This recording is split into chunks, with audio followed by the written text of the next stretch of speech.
Ladies and gentlemen, brothers and sisters, friends and fellow citizens, thank you for joining me today. What I am about to share is not designed to frighten you, though the facts themselves may feel alarming. It is designed to empower you. We stand today at the edge of something unprecedented in American history, the possibility of the greatest historic collapse this nation has ever seen. And make no mistake, this collapse is not merely economic, but social, political, and moral. It is the direct outcome of decades of choices made by those in power, choices that prioritize profit over people, speculation over stability, and greed over genuine growth. Collapse is a word that carries with it fear, uncertainty, and dread. It makes us imagine chaos, downfall, and the end of what we have known. But I want you to stop and think for a moment. What if collapse is not the end? What if it is the turning point? What if the very idea of collapse is nothing more than history calling us to rise, to rethink, and to rebuild? Every great civilization that came before us eventually met its own moment of reckoning. Rome, with all its power and glory, fell. The British Empire, stretching across continents, shrank back into history. And yet, those moments did not mean humanity ceased to exist. They meant humanity was forced to evolve, to adapt, and to build something new out of the ruins of the old. This is the context we must see today. The United States is standing at the edge, yes, but edges are not always cliffs. Sometimes they are bridges. The question is whether we fall into the abyss or walk across into a new horizon. Imagine yourself on that edge. The ground behind you is familiar, the world you've always known, your job, your bills, your struggles, your attempts to survive within a system that seems rigged against you. Ahead of you is uncertainty, and that uncertainty feels dangerous. But here's the hook: the greatest danger is not the unknown ahead of us, it is the false comfort of the broken system behind us. It is clinging to what no longer works, what no longer sustains us, what no longer gives dignity to the majority of people. Collapse, then, is not the monster we fear. It is the signal that we can no longer go back. And that is precisely where transformation begins. For 50 years, Americans have been told to wait for wages to rise, wait for wealth to trickle down, wait for politicians to fix the very crises their donors create. But waiting has delivered nothing but more debt, more struggle, more disappointment. Collapse is the wake-up call that waiting will not save us. Action will. Awareness will. Courage will. Think about it. Every major transformation in history happened because ordinary people decided to stop waiting. Workers in the early 20th century stopped waiting and demanded the 8-hour day. Civil rights activists stopped waiting and demanded equality under the law. Women stopped waiting and demanded the right to vote, the right to work, the right to lead. If they had waited, they would still be waiting today. Collapse is the end of waiting. It is the demand for change now. And here's another truth: collapse is not merely destruction, it is also creation. The forest fire that seems to devastate the land also clears space for new growth. The storm that tears down the old structures makes way for rebuilding stronger ones. The collapse of systems, economic, political, social, is not the end of humanity, it is the end of arrangements that no longer serve humanity. And when those arrangements collapse, we are free, perhaps for the first time in generations, to ask what should replace them. What kind of society do we truly want to build? That is not a question of despair, it is a question of hope. This moment, then, is not a cliff to fear, but a doorway to possibility. Yes, the United States is on the edge of collapse, but that edge gives us a rare and historic opportunity to step forward into a new design, to reimagine how we work, how we live, how we share resources, how we govern ourselves. It is an invitation to finally put people before profit, communities before corporations, and justice before greed. Collapse is simply the loudest possible alarm clock, shaking us awake to realities we have ignored for too long. So I ask you, are we really standing on the edge of collapse? Or are we standing at the beginning of a transformation so great that future generations will look back and say, that was the turning point. That was when the people chose courage over fear. That was when they crossed the edge and built something new. Collapse is not the end. It is history's way of handing us the tools and daring us to use them. And the question is not whether collapse will come, because parts of it are already here. The question is, will we treat it as a death sentence, or will we claim it as our turning point, our bridge to a better world? Power has always been one of the most misunderstood realities in society.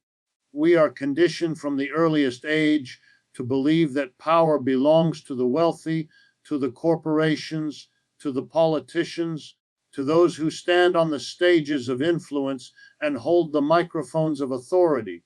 We are told explicitly and implicitly that they make the decisions and we simply follow. But here's the truth that history keeps revealing to us over and over again.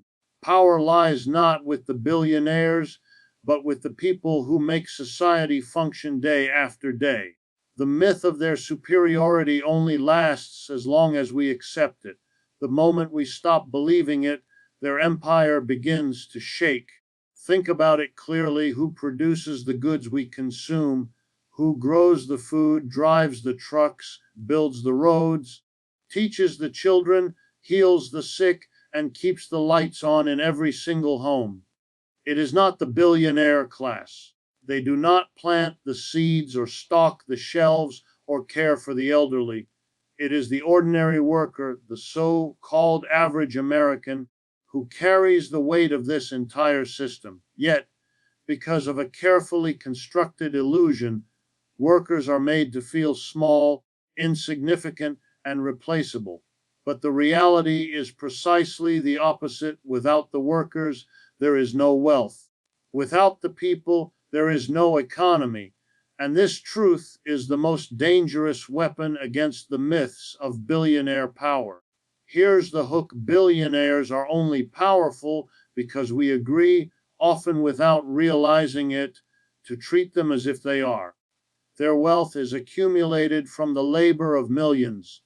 Their influence is purchased with the profits squeezed from everyday people. And yet they fear one thing above all else: the day workers recognize their own strength. Because when that recognition happens, the structure that holds their empire together begins to crumble. Their power is not built on genius or innovation, it is built on exploitation. And exploitation can only continue as long as it is tolerated. Imagine a workplace where every worker understood the simple fact that they are not merely employees, they are the creators of value. Imagine a community that realized their taxes, their votes, and their labor fund and sustain every institution in the nation. Suddenly, the story of who truly holds power changes. History is filled with examples of this realization. The great labor movements of the 20th century were not led by billionaires, they were led by miners, by factory workers, by women in textile mills. They shut down assembly lines, they marched through streets, they demanded dignity, and they won. Not because they were rich or politically connected, but because they recognized their collective power and acted on it. And this is where the illusion of billionaire dominance begins to fade. Their so-called job creation narrative is a lie. Jobs are not created by the wealthy out of generosity. They exist because workers generate value that must be harnessed. The billionaire is not the source, but the siphon. They redirect the labor of many into the wealth of the few. Once you see this clearly, it changes everything. It shifts the mindset from dependence to independence, from resignation to determination. Let me ask you this: what happens if workers simply decide they've had enough? If teachers refuse to teach under broken systems, if nurses refuse to serve in underfunded hospitals, if delivery drivers and grocery clerks step away, even for a day, the billionaire class cannot function. That is how fragile their so-called power really is. They do not feed themselves, clothe themselves, or maintain their own wealth. They depend entirely on the very people they seek to dominate. This is why their greatest investment is not in factories or technology, but in controlling narratives, in convincing you that you are powerless. Because once you stop believing that story, the truth breaks through. Power then is not about money in the bank or stocks in the market. Power is about who can move society, who can stop society, who can create or withhold value. And that is something the billionaire cannot do alone. That is something only the people can do. Once we accept this, once we embrace the idea that power is already in our hands, we stop being victims of collapse and start being the architects of change. That shift in awareness is the most revolutionary act of all because it turns fear into courage, passivity into action, and doubt into determination.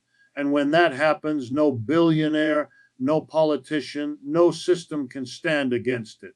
When we look at the challenges facing our society, one of the greatest obstacles is the illusion of isolation.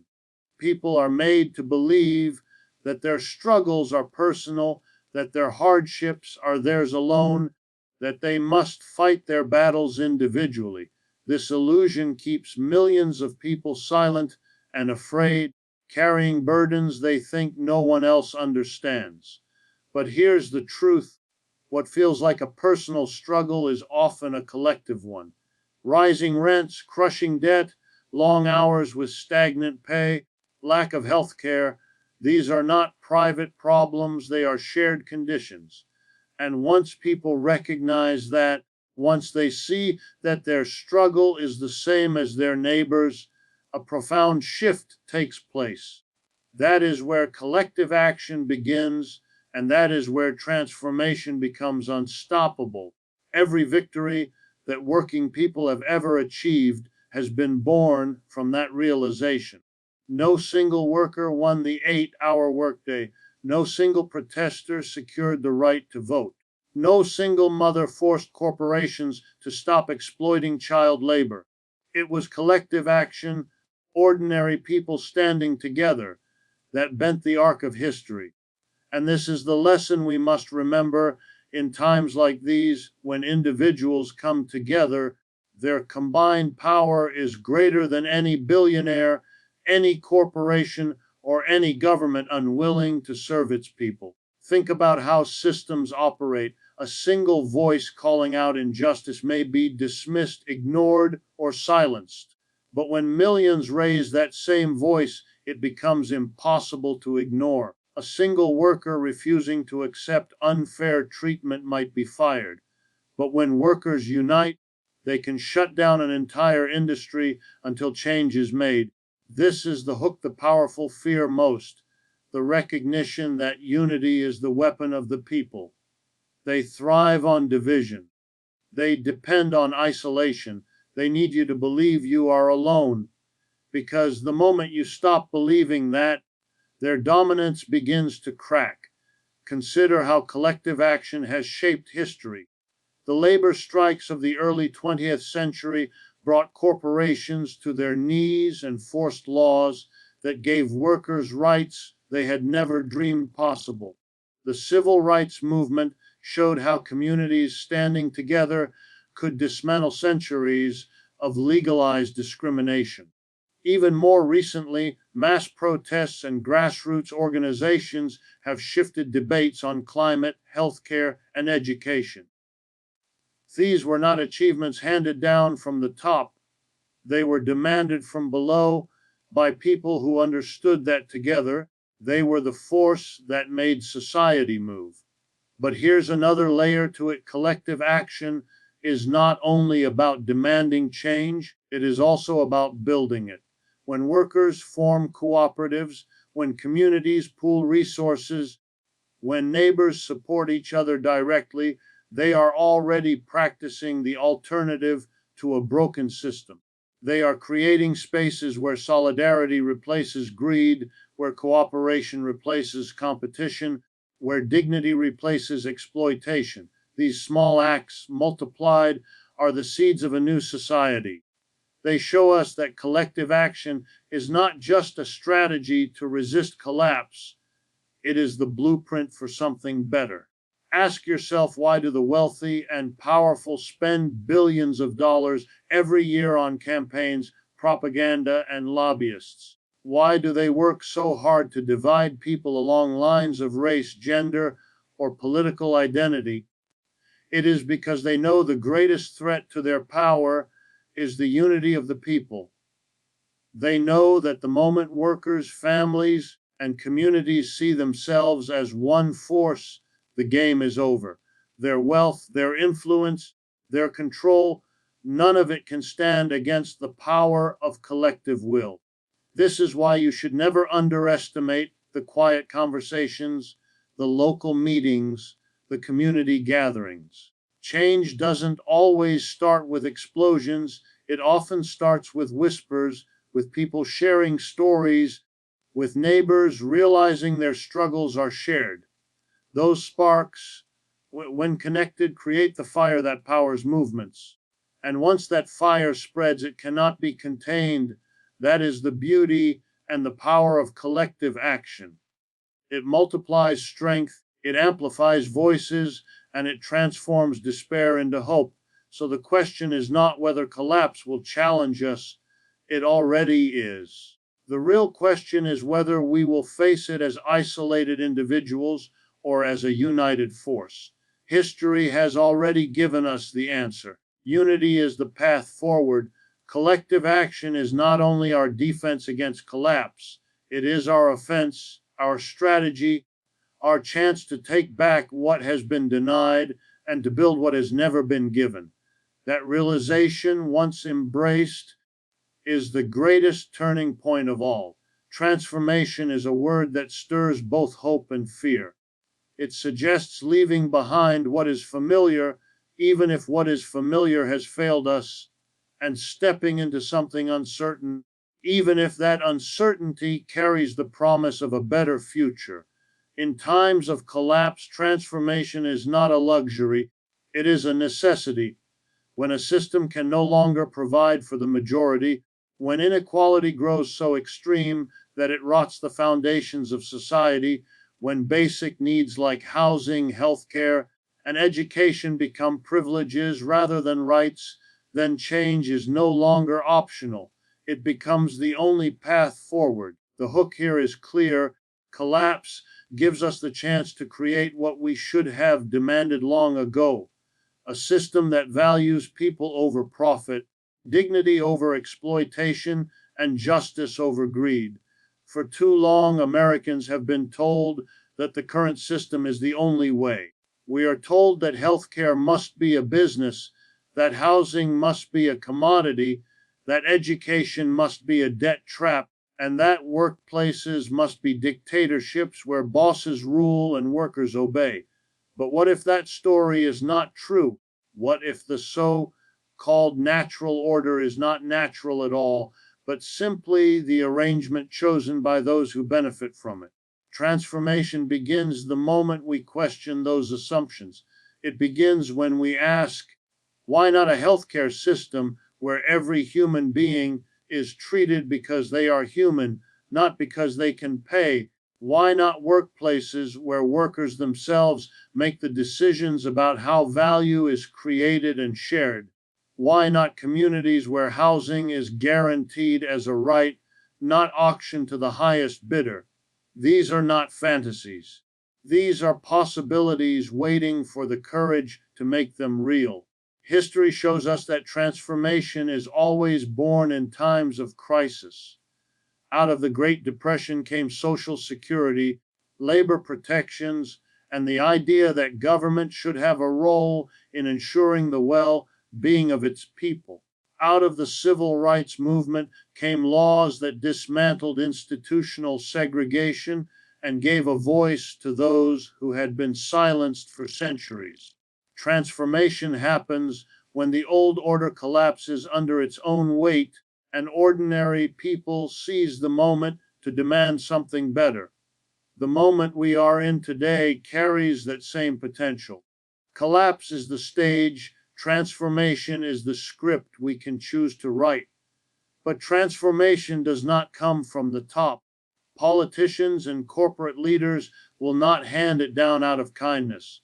Real transformation comes from below, from workers, families, and communities that decide they will no longer accept the unacceptable. It comes from people who see clearly that the system cannot be reformed by waiting, but must be rebuilt by acting.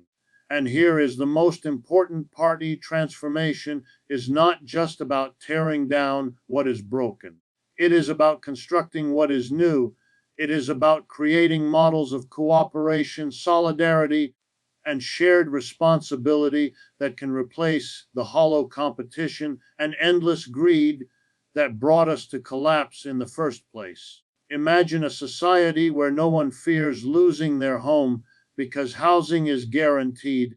Imagine a workplace where decisions are made collectively, where profits are shared fairly, where no one is expendable.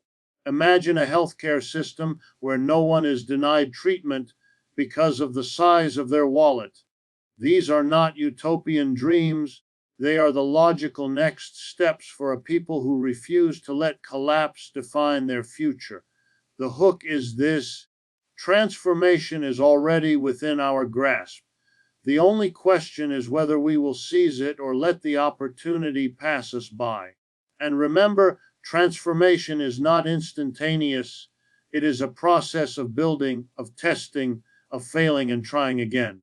It demands patience, persistence, and above all, belief in the possibility of something better. But every great achievement in human history began this way.